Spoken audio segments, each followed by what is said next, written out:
Alright guys, how's it going? So today I'm going to be putting an oil pressure gauge in my little Mazda rally car. First off, I just got a gauge, typical part store $20 gauge from Equus, mechanical of course. That gauge always comes with, or most of these mechanical gauges always come with these plastic lines. Throw it away. Go ahead and spend the $12 and get the brass line kit. I've heard a lot of horror stories, and I've actually had a couple customers come in where that plastic line will get dry and break, and that pisses out all of its oil.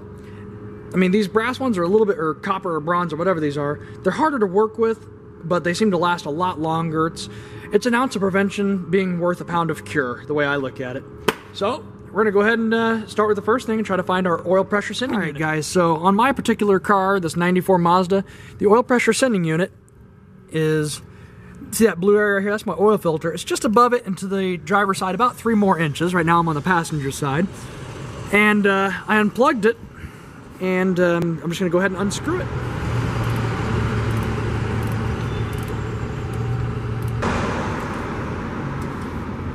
And there we have it. That's all it is.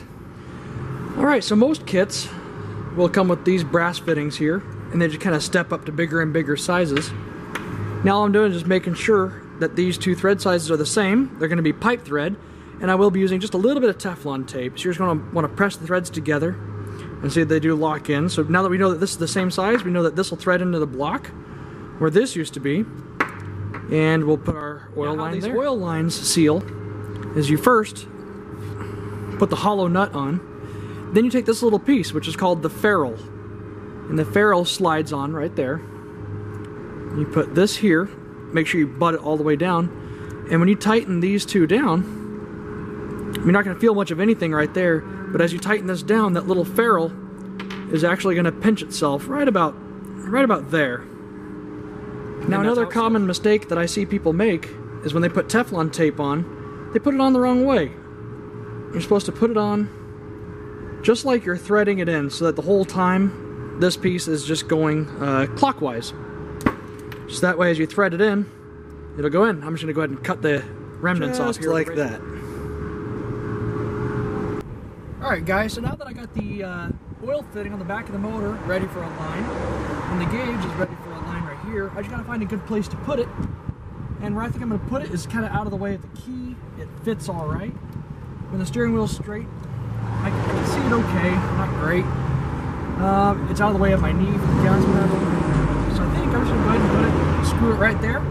And then the last thing we'll do is run our line from the engine to this, leaving the excess in the engine side with a couple loops. Just like that.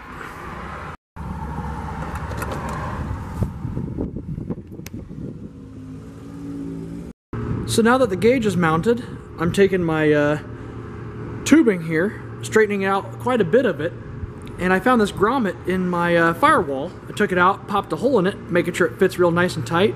I'll put the grommet back in and then go ahead and feed this tubing in place.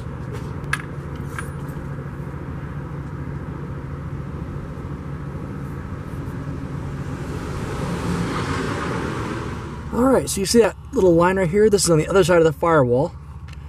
I have it feeding in, and I gotta go to the back side of the gauge.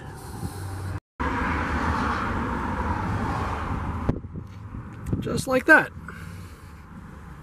Alright, now I'm going to take this remaining and put this on the part that we put on the back of the motor, leaving these loops in there. I leave those loops in there because this motor will rock forward and backward maybe an inch or so each way, and that'll just help to absorb some of it. And if this line ever breaks up here, we could always just unravel some and bring it to it.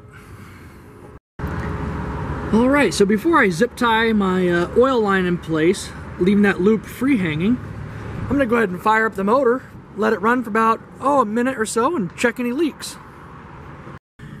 Alright guys, so I just found a little wire under my dash that turns on whenever my lights are on. I think it goes to the radio. But there's that.